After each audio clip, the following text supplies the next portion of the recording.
What's going on, everybody? Shane here from KNAC and Vulgar Display Gaming, and I'm joined with the legendary frontman, Joakim of SABATON. How the hell you doing, brother? Very good, thank you. And how are you? As I stated, very tired, but we are here. We're here to talk about a legendary album, Legends. Yay! Now, this album you're describing it as like, a rock odyssey that transcends time and borders. What does that phrase mean to you, and how do you see that fit into Sabaton's legacy right now? I'll be honest with you, that's the coolest description of the album I've ever heard, so far. Uh, a metal odyssey that transcends time. Yeah, I don't know, but it was a fun album to make. Tricky and hard because there's always performance anxiety as a songwriter and stuff like that. You don't want to let people down. You still want to be able to write songs you're proud of, and you want, some sort of progression in the sound. You want to keep the Sabaton DNA and identity, while. So I guess every songwriter is struggling with these things. I now I can see that. And another thing is, I don't mean to make you feel old here, but you guys been around for, over 20 years now. And Quarter of a century. exactly. And I always have a great time seeing you guys, and this album it's kind of different, It's not focusing on overarching wars or periods in time. It's actually multiple periods of time and everything. How does this is this like a new chapter for you guys? You guys always had this in mind, or you're like, let's go do something else focused on specific people? Well, I think actually we had ideas about these people many times, but it's only in recent years we've thought of the concept the legends as it is, because we were always trying to fit these people into other concepts. I mean, and then we realized that Napoleon or Caesar, they're basically a whole album by themselves. How do you squeeze these people's history into 3.5 minutes of heavy metal? You can't. But there are so many fantastic people in history you wanna, sing about, uh, and especially in this case, I mean, we didn't plan it really, but we ended up with Senusret the Third from ancient Egypt, so that's 1,800 BC. So a long time ago, and then Napoleon, obviously, being the most recent of the legends we sing about, which is about 1800, after Christ.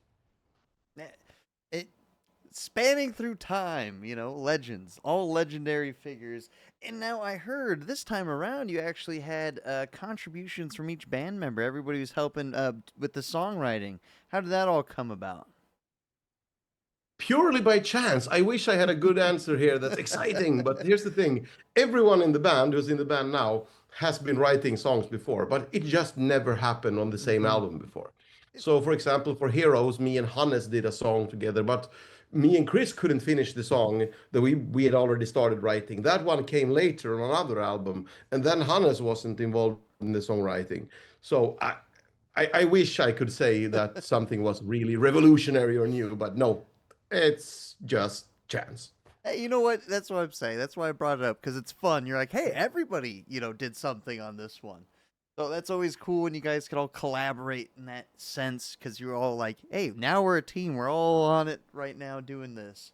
Now, also, it's, the thing is with this album, you have so many legendary figures, like we're talking about legends and everything. Was there anybody that didn't make the cut that you're like, wow, we have all of these people? Did you have like a roster you were going through, or you kind of had these people in mind already? Now we had a big roster because it's in a way, it's not only about who we want to sing about, it's also who do we have music for.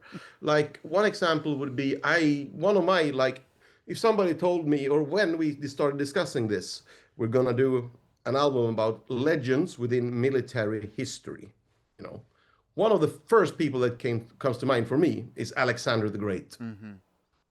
And yes, Iron Maiden covered him before. I think they will forgive us for doing it again. It's been a while.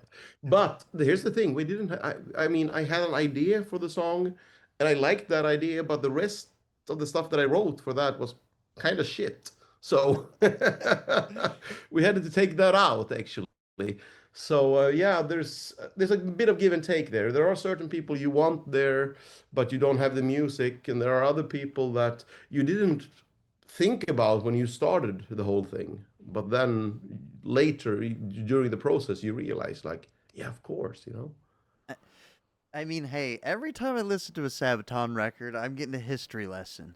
And speaking of that, how is the History Channel going? And you're pulling like it must make it a lot easier now when you have all these connections to, talking to all these, you know, experts in their fields about all these characters. Does it make it that much easier? Like, oh, we could reach out to this person about this now. Oh, yes and no. We just recently realized we're running into a problem now with Legends, though, because obviously when we're talking about Sabaton History Channel, most of it has been quite 20th recent or century, yes. modern warfare, Yeah. which means there is a lot of archive material we can use in the videos. Now, though, we're in deep shit. Because when we have we intersperse like historian indie talking about the history. We're just thinking about doing these tracks now for this album, and we realize like what I mean, we can't, we have licenses with a lot of these archives, so we have proper material from the proper time. But I mean, let's be honest, even the most recent one, Napoleon, is like, no, can't find videos of that guy. Exactly, so I get it. It's So kind what, of tough. where do we, how do we sort of replace then that material? So that's a problem we're expecting to solve, but we have no clue whatsoever how we're gonna do it now. But that's why it's sort of we're a bit delayed in the Sabaton history production now. And you know what? It again, you're coming up with these challenges, but you're only educating yourselves and educating us, and we're gonna learn more stuff anyway. So I'm excited to see what comes out of the Sabaton History Channel with this album because it's a lot of again legendary figures on the album Legends, and the sound again. Once you're working with Jonas again at the Black Lounge Studio, did you come up with any new ideas, or you were like just let him do his thing, business as usual when you guys were producing the record? A bit of mix of both. With Jonas, we've known him for so many years now. It's like a part of the band, basically. Because even when we were recording with Peter, Jonas would be there on assisting on other stuff, and maybe we do some recording in his studio because they were in the same, at that time, they were in the same building, but with different rooms. So to speed up production, sometimes we record in both places. And with Jonas this time around, we were both kind of like, where do we go now? Because we were really proud and still are proud of the production on the War to End All War, so previous album. And but the funny thing with Jonas is like, even though he's produced albums for so many years, he's still curious. He still wants to try new stuff, and so I was never worried. He was a bit, but we just decided to go way back. And he's like, "What can we do that's different?" I'm like, "I don't know. We could do whatever we want." And he's like, "Yeah. Do you remember the Engel Savage amp that everyone was using back in 2004? Yeah, it sounds great." And he said, "Yeah, I think so too. We should get those amps because nobody's been recording with it for a while."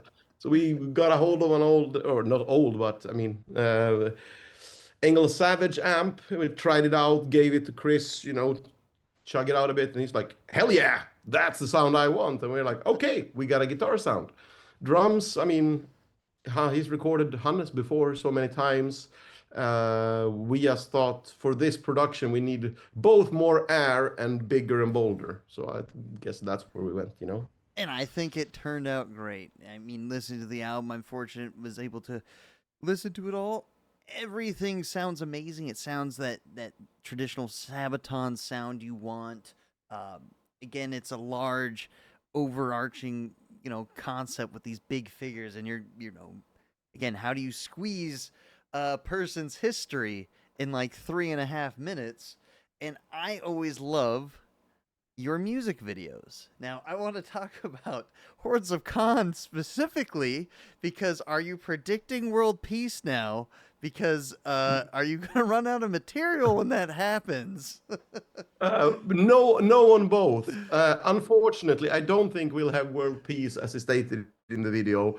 And even if there was, as of now, world peace, there will still be enough, interesting material for 100 more Sabaton Oh albums. I yeah, mean, more than we could ever write in our lifetime. But no, fun video to make, and yeah, it's nice to do a bit of a well, tongue-in-cheek, bit exactly. humorous video as well.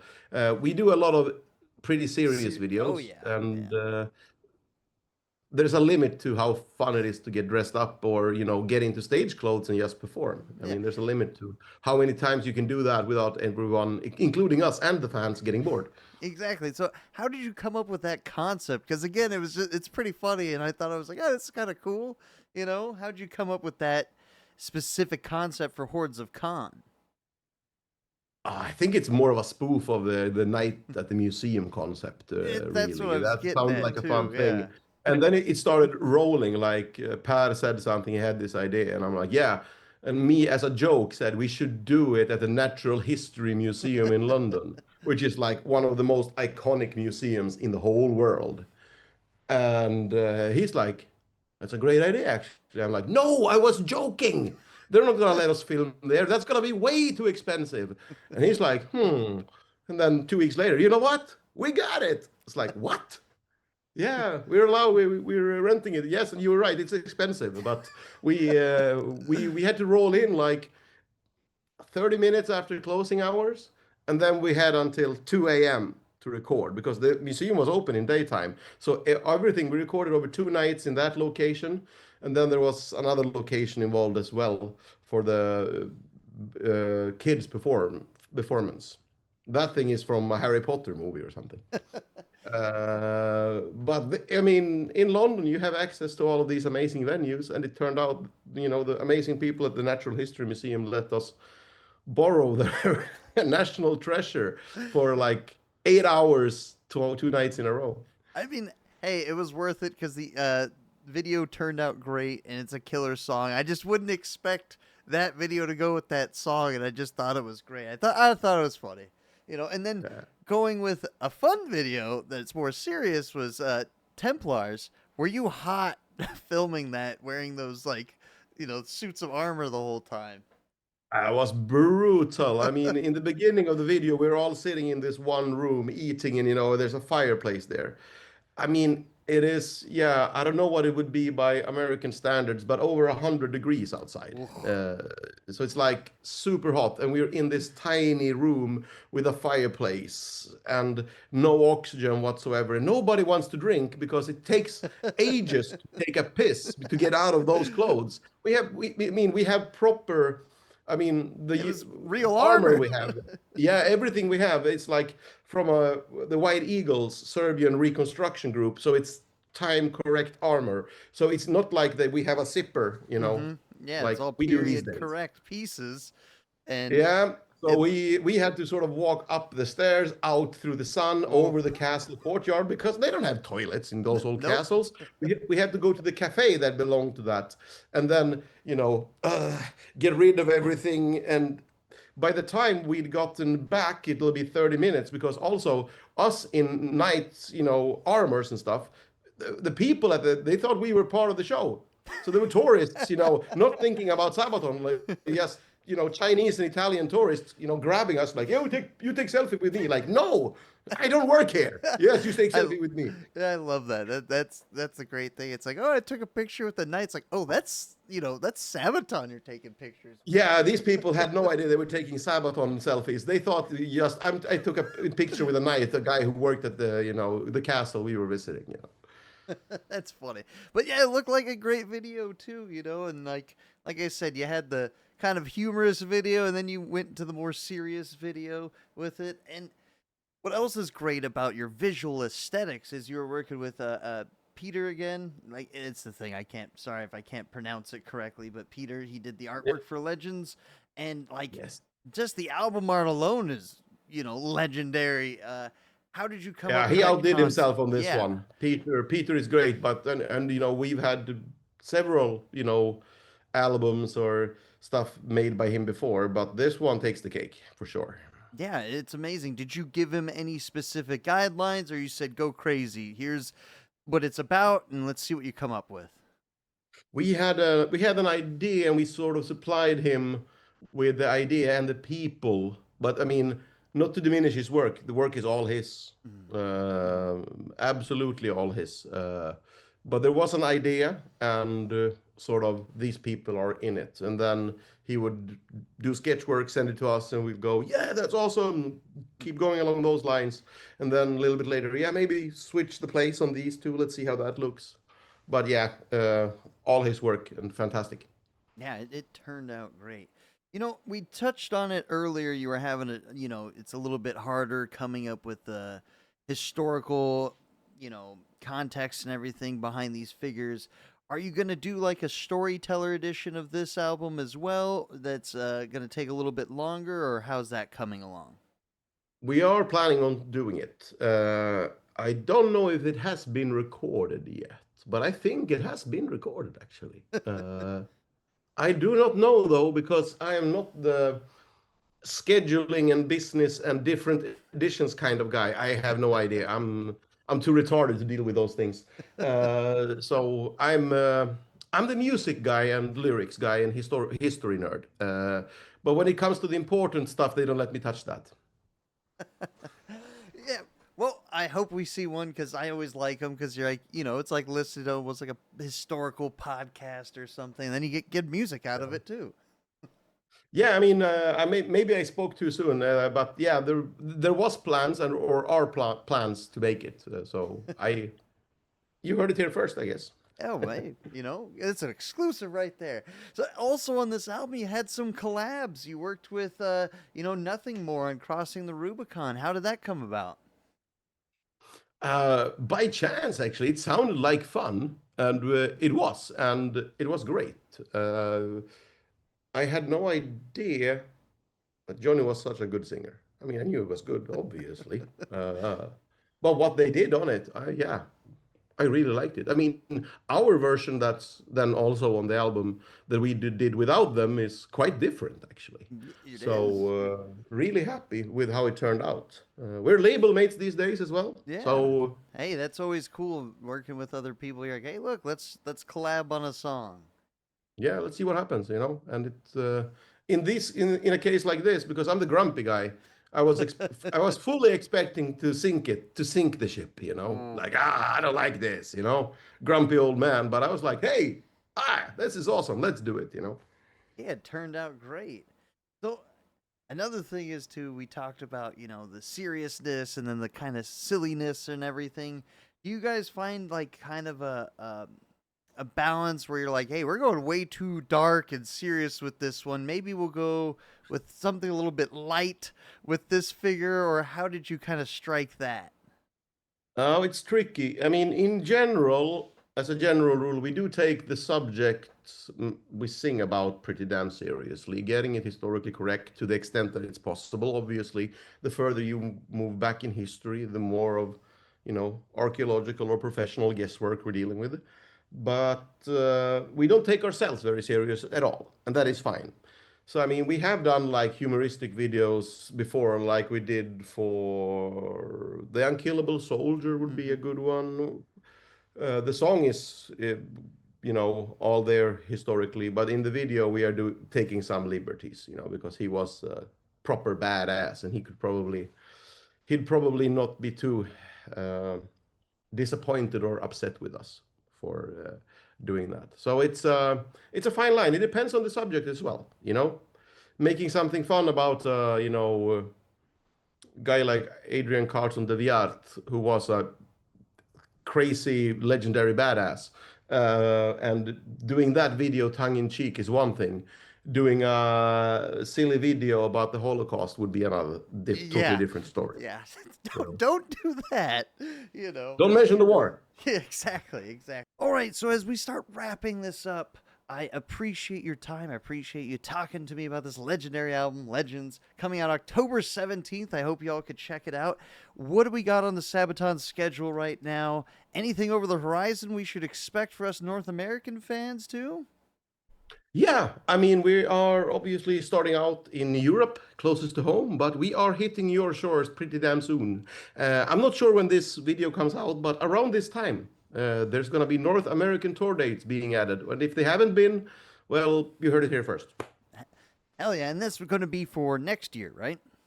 Yep, early next year, first half. All right, then. I'm excited. I'm looking forward to that. Joakim, it's been an absolute honor talking to you. I hope I could see you out on the road, and I will definitely be at one of those shows. I wish you all the best with the new album coming out. Again, Legends, October 17th. And I hope you have a great time on the European tour dates. Thank you very much, and thanks for having me. Thank you, man. It's been a pleasure.